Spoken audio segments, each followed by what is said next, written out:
दोस्तों, कभी कभी इंसान की जिंदगी में ऐसे पल आते हैं कि इंसान सोचता है कि काश ये पल यहीं पर ठहर जाए। जैसा अब है वैसा जिंदगी भर चलता रहे।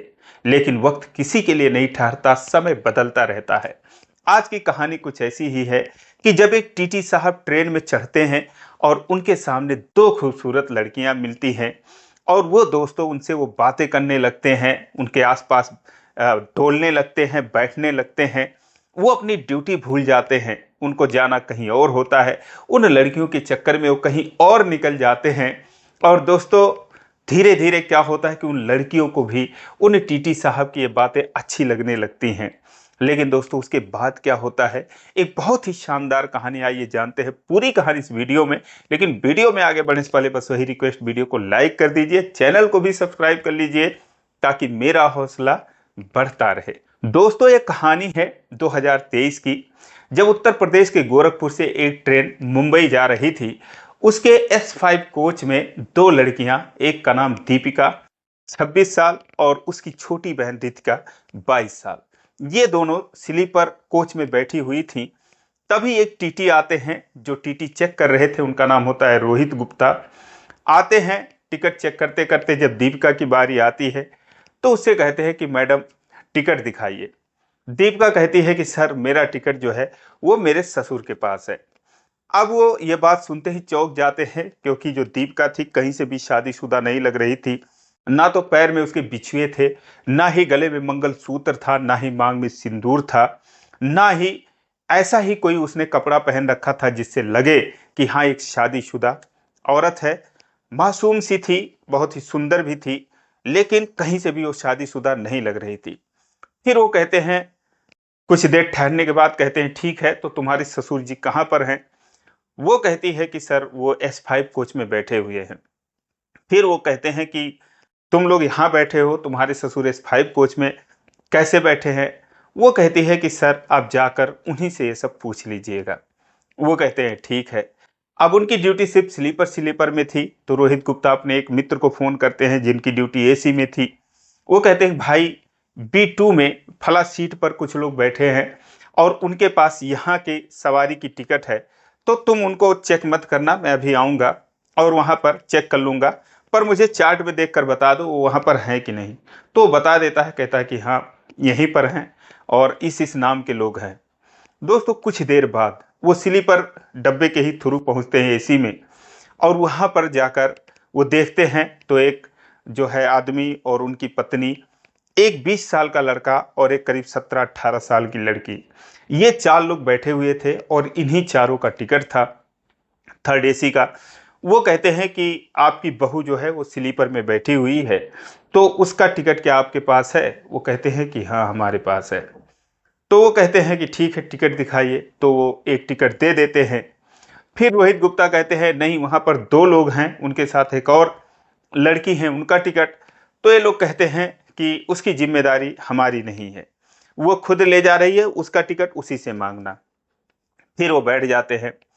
कहते हैं, अब जानने समझने की कोशिश कर रहे थे, मन में तमाम सवाल उठ रहे थे कि आखिर ऐसी क्या बात है कि जो घर की बहू है वो अकेले स्लीपर कोच में बैठी हुई है, और जबकि ये चारों लोग यहाँ पर बैठे हुए हैं। उनसे रहा नहीं जाता है, वो पूछ लेते हैं। कहते हैं कि क्या हुआ सर जी, क्या टिकट नहीं मिला, या ऐसी कौन सी बात हो गई कि वो लोग स्लीपर में हैं, आप लोग एसी में हैं? अब इस पर दोस्तों, जो दीपिका के ससुर थे वो भड़क जाते हैं। कहते हैं कि क्यों, तुमसे क्या मतलब है? अगर हम चालू डिब्बे में बैठे होते तो क्या तुम हमारा वहां पर हाल चाल पूछने आते?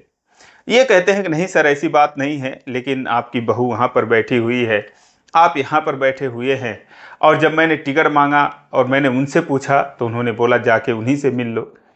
अब दोस्तों, इतना बात सुनते ही जो दीपिका की सास थी वो कहने लगी कि क्यों, तुम इतना क्यों पूछ रहे हो आप, क्या उसने तुमसे कुछ कहा है? तो उन्होंने बोला, नहीं, मुझसे तो उन्होंने कुछ नहीं कहा है, बस यही बोला मेरे ससुर जी वहाँ पर बैठे हुए हैं एसी में। अब दोस्तों, वो वहाँ पर कुछ देर बैठ गए। रोहित गुप्ता जानने समझने की कोशिश करे कि आखिर क्या माजरा है, तो इस ये सब समझने के लिए वहाँ बैठ जाते हैं। कुछ देर में जो दीपिका की सास थी वो बड़बड़ाने लगती है, अपने पति से कहने लगती है कि बताओ, हमारा बेटा तो चला गया, अब ये हमारे मत्थे पड़ गई, और अब तो अकेले थी, अपनी बहन को भी ले जा रही है। अब उसको हम क्या करेंगे, कहाँ ले जाएंगे, उसकी कौन जिम्मेदारी लेगा, तमाम बातें जो है वो कहने लगती हैं।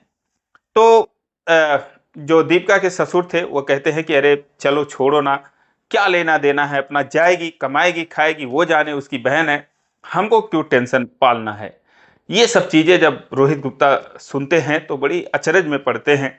फिलहाल वो वहाँ से उठकर चले आते हैं और आकर फिर वहाँ पर कहते हैं कि मैडम ऐसा है कि टिकट तो उन्होंने आपका दिया है लेकिन इनका नहीं दिया है, इनका टिकट बनवाना पड़ेगा।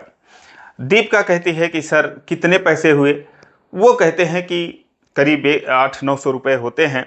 रसीद निकाल कर गुड़ा भाग करके बता दिए। दीपिका जो है उसके पास इतने पैसे थे नहीं, अपने पास से जो भी थे वो निकालती है। 100-200 रुपये अपनी बहन से मांगती है, जो भी उसके पास थे वो भी अपने पर्स से निकालती है। कुल मिलाकर 1000 रुपये होते हैं, जिसमें से 900 कुछ रुपए का जो रोहित गुप्ता थे वो टिकट बना देते हैं। और उसके बाद फिर वो टिकट बनाकर जैसे ही उठने वाले थे, तभी दोस्तों जो खाने का ऑर्डर लेते हैं वो खाना ऑर्डर ये लोग दे चुके थे और तभी वो खाना लेकर आ जाता है। वो कहता है लीजिए मैडम आपका खाना। अब जैसे खाना आता है तो इन लोगों के पास पैसे तो थे नहीं। दीपिका कहती है कि नहीं भैया, खाना नहीं चाहिए हमको।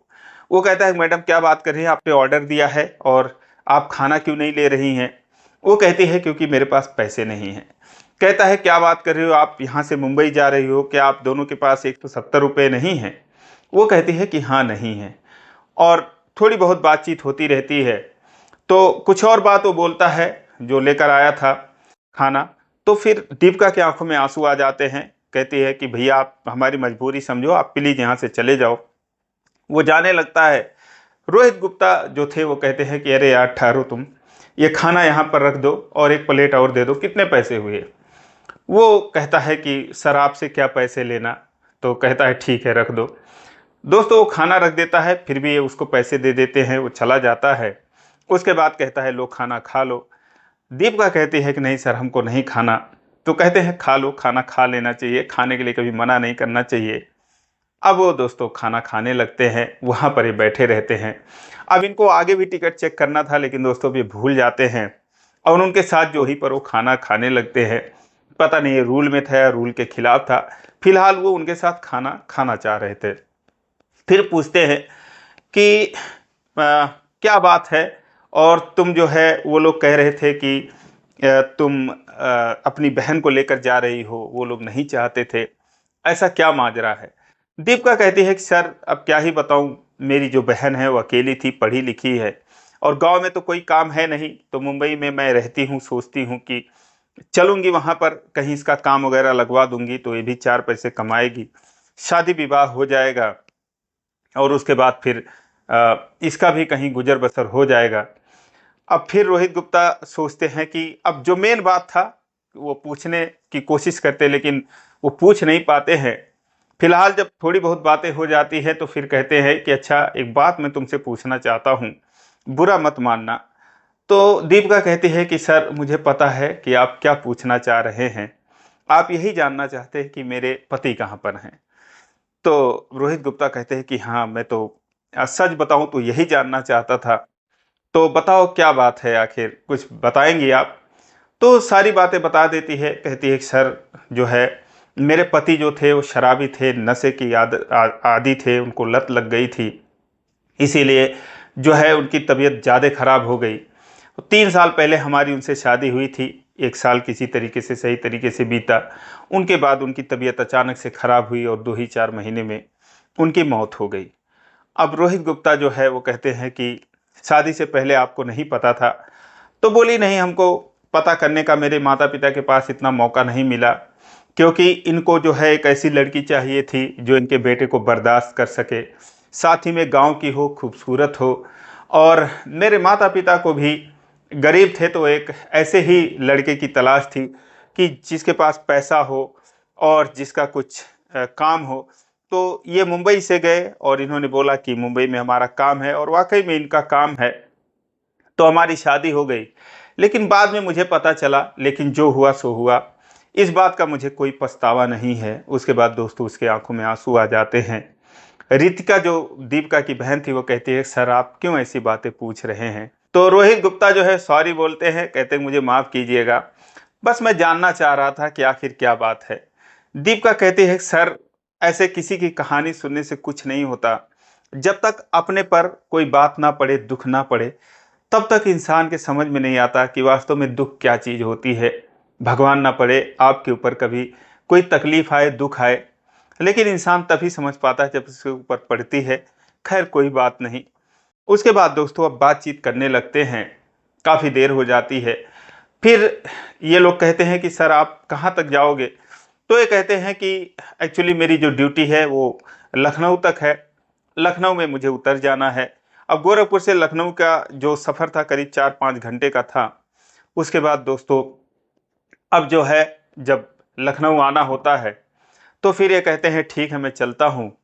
और उसके बाद जब वो उठते हैं तो दीपिका और ये रितिका ये दोनों कहती हैं कि सर आप जो है हमारी आपने इतनी मदद की, हमको खाना खिलाया, हमसे इतनी आपने बातें करी, उसके लिए बहुत बहुत शुक्रिया। हम आपकी सलामती के लिए दुआ करेंगे। उसके बाद दोस्तों वो चले जाते हैं।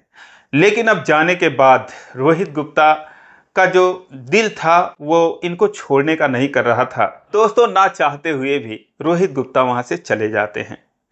सुबह होती है, ट्रेन झांसी पहुँच चुकी थी और उसके बाद फिर वो आते हैं। दीपिका और रितिका के कानों में गुड मॉर्निंग की आवाज़ पड़ती है। जैसे ही वो देखते हैं रोहित गुप्ता को, दोस्तों वो खुश हो जाती हैं। साथ ही में और जो सवारी थे वो भी खुश हो जाते हैं क्योंकि चाय पानी वो सबको ही पिला देते थे। फिर कहती हैं कि अरे सर आप तो उतरे ही नहीं, क्या बात हो गई। तो बोले नहीं कोई बात नहीं है, उतरा तो था लेकिन फिर मैं चढ़ गया और उतरने का मन नहीं किया। रितिका और दीपिका जो है वो कहती है सर आखिर क्यों, ऐसी क्या बात हो गई।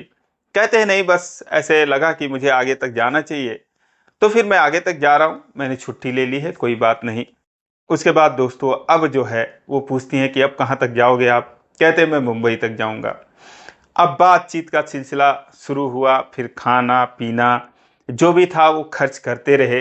रास्ते भर जो है वो दीपिका और रितिका से बातें करते रहे, बीच बीच में वहाँ भी जाते रहे जहाँ उसके सास ससुर थे। इस तरीके से सफ़र चलता रहा। रात के जब 11 बजे कुर्ला पहुँचती है ट्रेन, क्योंकि चूँकि कुर्ला तक उसका डेस्टिनेशन था।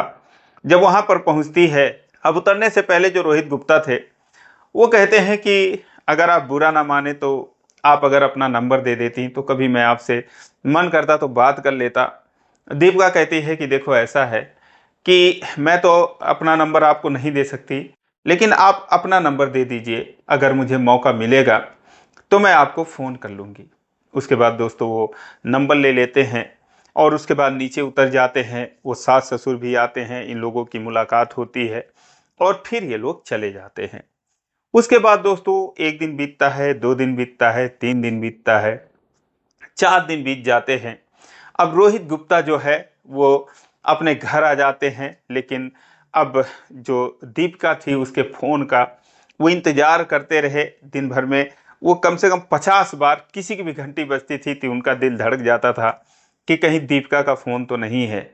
लेकिन दोस्तों चौथे दिन रात के 11 बजे जब वो सो रहे थे तभी उनकी घंटी बजती है, फ़ोन उठाते हैं।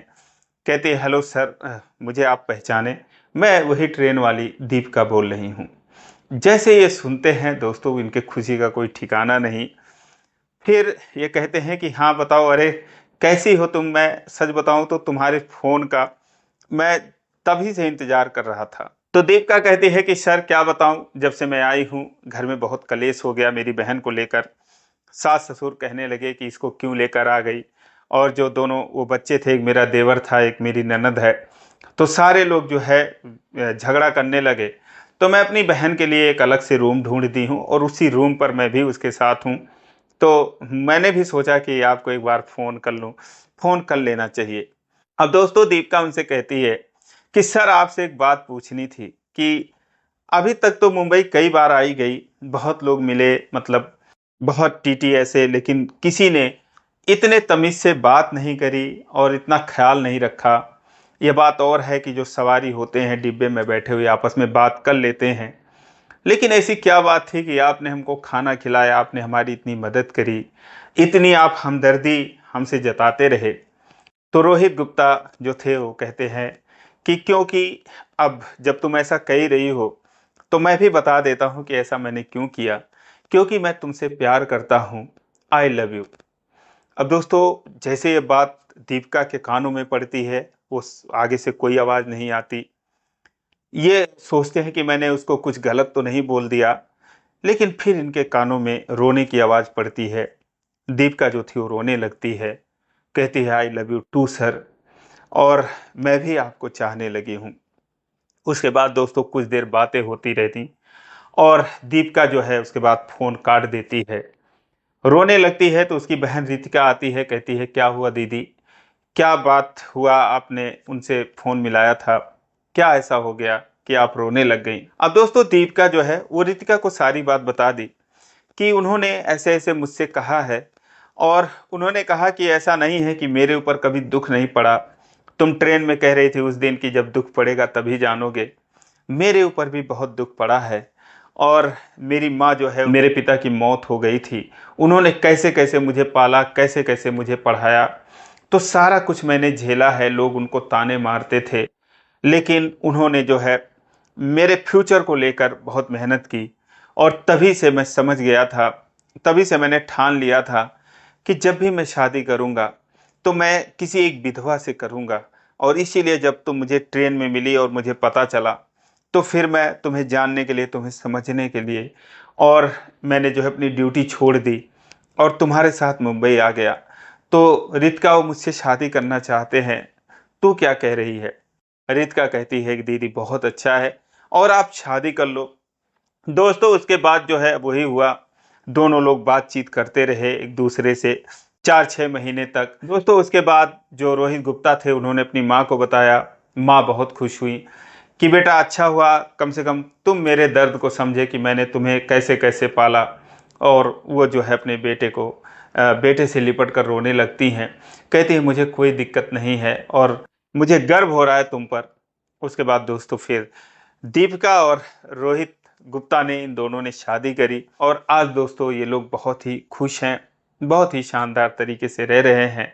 तो दोस्तों ये रही कहानी, आपको कैसी लगी कमेंट करके ज़रूर बताएं।